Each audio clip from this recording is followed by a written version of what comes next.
song tí cái nào thua class sầm rạp của họ cái nào chắc bạn mà tạiจะเป็นเจียโบราณខ្មែរលោកពោលថាម៉េចលោកថាអ្នកបួសធ្វើខ្លួនដូចអ្នកបួសទៅធ្វើអាចារ្យ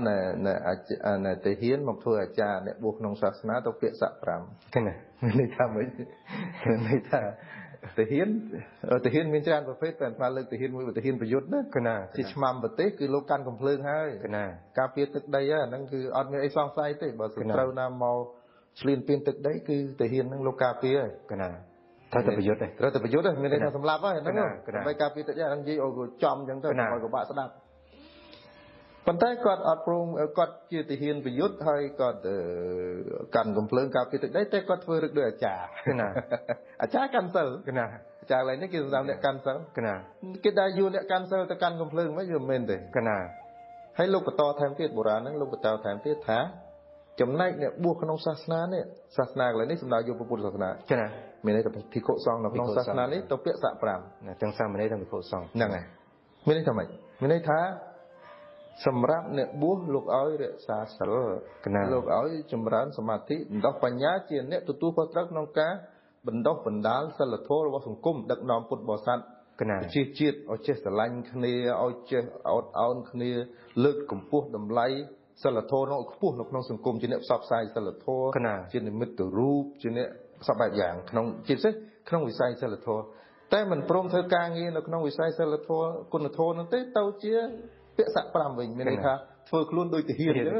ហ្នឹងហើយធ្វើខ្លួនដូចទាហានអញ្ចឹងអានេះវាខុសអញ្ចឹងដូចពាក្យរបស់ព្រះពុទ្ធព្រះអង្គមានថាអនាគលាចកម្មន្តាការងារមិនច្របូកច្របល់ជាមង្គលការងារដែលច្របូកច្របល់វានឹងជាអពមង្គល cái nào tiềnចាcái nào បងគ្រូមិនតែទៅគណៈសំភ្ជាប់ជាមួយទៀតមកដោយសារបងគ្រូបានបែងចែកពុទ្ធសាសនាការព្រានបដៅពី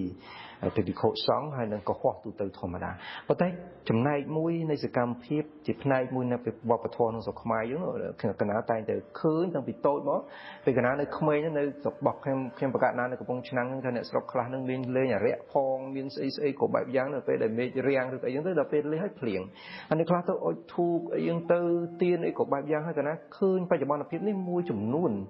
នៃការជជែកវែងញែកនៅក្នុងទ្រឹស្ដីពុទ្ធសាសនាទាំងជំនឿទាំងការបប្រតិបត្តិនោះហាក់បីដូចជា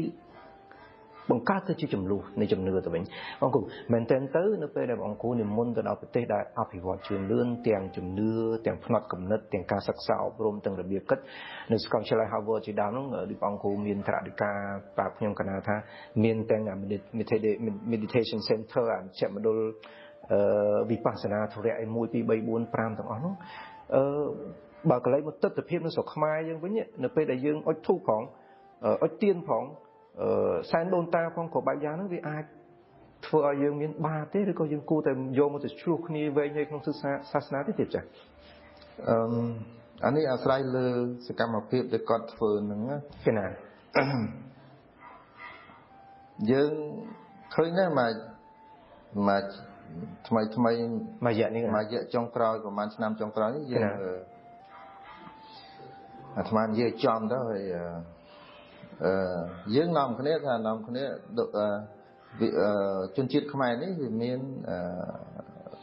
ជីវិតរបស់ជនជាតិខ្មែរនេះគឺអបអរសាទដោយប្រពៃណីវប្បធម៌សាសនាច្រើនកណាតែបើប្រៀបជាមួយនឹងប្រទេសដទៃក៏មិនខុសគ្នាដែរមិនថាប្រទេសនោះជាប្រទេសកុម្មុយនីសប្រទេសសេរីប្រទេសជាធិបតេយ្យប្រទេសរាជានិយមអីមានទាំងអស់ស្រុកចិនក៏ដូចតែគ្នាដែរកណាចេះសែនក្បាលទឹកនោះមិនស្អីកណាសែនលោកខែថាយើងសែនណែឆេងម៉េងនោះឆេងម៉េងកណា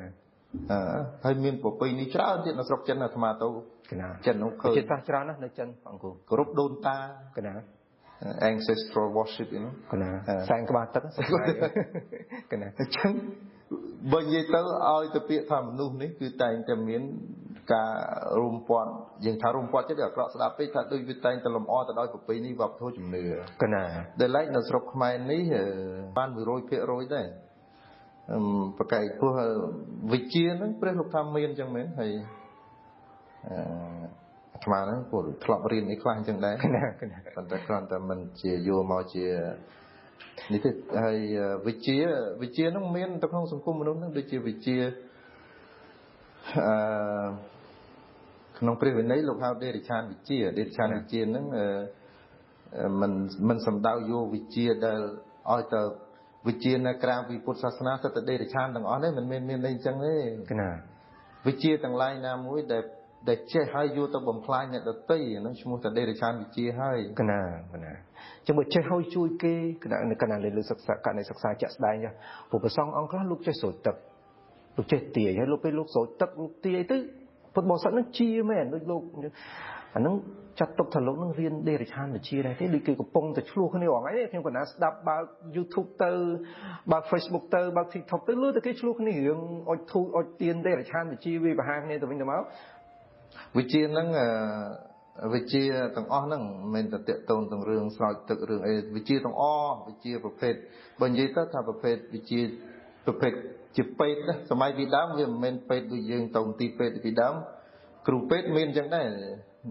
គ្រូពេទ្យហ្នឹងមានមន្ទីរពេទ្យអីចឹងដែរប៉ុន្តែ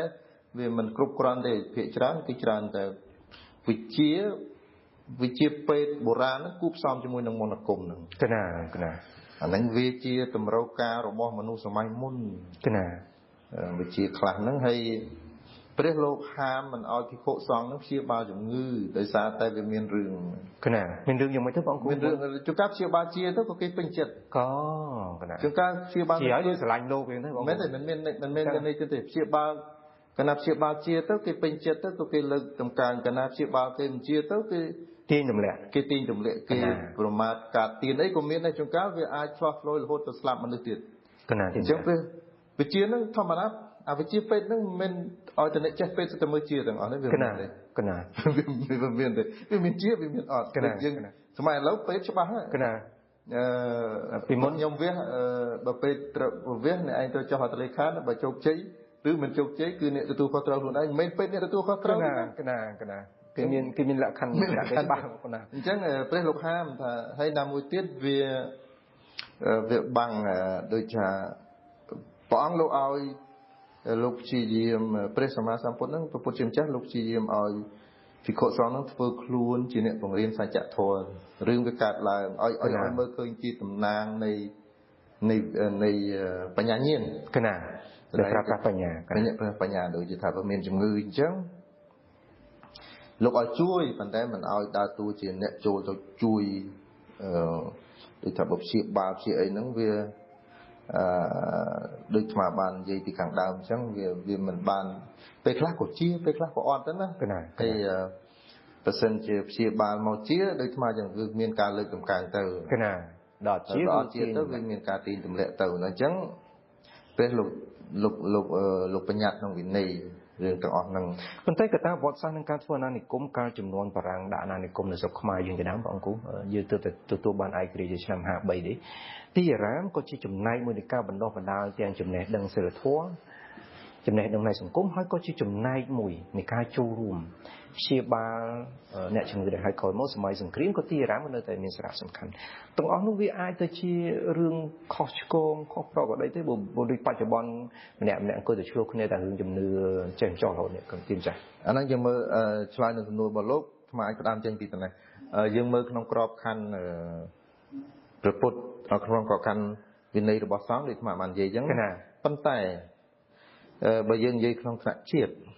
តិរបស់យើងនេះនៅក្នុងប្រទេសកម្ពុជានេះផ្នត់គំនិតរបស់ខ្មែរហ្នឹងត្បិតតែទទួលឥទ្ធិពលសម័យបច្ចុប្បន្ននេះ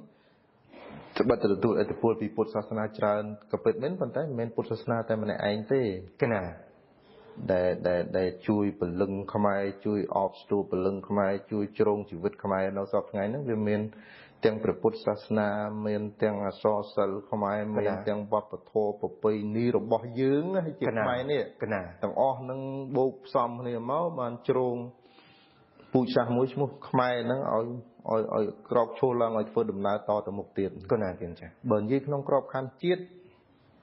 អ្នកប្រាជ្ញបុរាណយើងក៏យកផ្នែកខ្លះនៃព្រះពុទ្ធសាសនាហ្នឹងយកមកផ្នែកមានផ្នែកខ្លះច្រើនកន្លែងខ្លះទៀតក៏ស្របទៅតាមព្រះវិន័យទៅកន្លែងខ្លះទៀតក៏មិនស្របទៅដើម្បីយកមកដើម្បីនឹងកសាងទឹកដីដើម្បីនឹងកសាងរក្សាអភិរក្សអ្វីដែលជាខ្មែរហ្នឹងដូចជាករណីសម័យបារាំង កណា mà parang ấy nó dừng mới khơi cứ pasang lục chênh mục កណាចេញមកខ្លាំង chênh mục lắng rồi chỉ vào đây của con ham chiêu ấy chứ កណាកណា tapi cái ca chênh tàu to tôi mùi parang đấy men chỉ ca chênh tàu dục ca từ chun parang đấy កណា vì chỉ caประยุทธ์mùi đồ đồ men ដល់សុតស្វាយ đồ xuất xoay đồ កណា chiêm hô chênh pi ca dục pul កណា បើសិនជាយើងមើលក្នុងនេះគឺព្រះអង្គដើរតួជាប្រសង់កាន់ពុទ្ធសាសនាខ្មែរ កណា មានន័យថាបដិប្រគុណហែមជីវប្រើអត្តសញ្ញាណលោកជាប្រសង់ពុទ្ធសាសនាតែក្នុងភវៈជាជនជាតិខ្មែរដែលត្រូវការពារទឹកដីទាមទារឯករាជ្យបណ្ដោះមនសិការជាតិអញ្ចឹងត្រូវធ្វើសមាហរណកម្ម កណា សមាហរណកម្មនៃពុទ្ធសាសនានៃវប្បធម៌នៃដួងព្រលឹងនៃប្រពៃណីអីទាំងអស់ហ្នឹង ច្បាច់បញ្ចូលគ្នា ដើម្បីបាច់ចូលនេះក៏សាងជាតិយើងមើលគំរូរបស់លោកហើយមិនតែលោកគ្រូហែមជីវតែមួយទេ កណា មានប្រសង់ដតីច្រើនទៀត កណា ហើយក៏មានប្រសក់ច្រើនទៀតដែរដែលលោកលះបង់ កណា អញ្ចឹងសម្រាប់យើងជាជនជាតិខ្មែរនៅក្នុងដំណាក់កាលនេះយើងគួរតែព្យាយាម កណា ឃើញជ្រុងល្អ កណា នៃប្រពៃណី ទំនៀមទម្លាប់ យើងកុំយកទ្រឹស្ដីយើងកុំគិតមកជ្រុងយើងគិតឲ្យច្រើនជ្រុង គិតឲ្យបានច្រើនជ្រុងអាចផ្អែកទៅលើមូលដ្ឋាននៃទិសបានទេបងគ្រូគិតឲ្យបាន3ទិសកណាគិតឲ្យបាន3ទិស ដឹងហើយមានប្រសាសន៍អញ្ចឹង កណាតែយើងគិតតាមជ្រុងទៅយើងនឹងកាត់ទៅជាជំនួ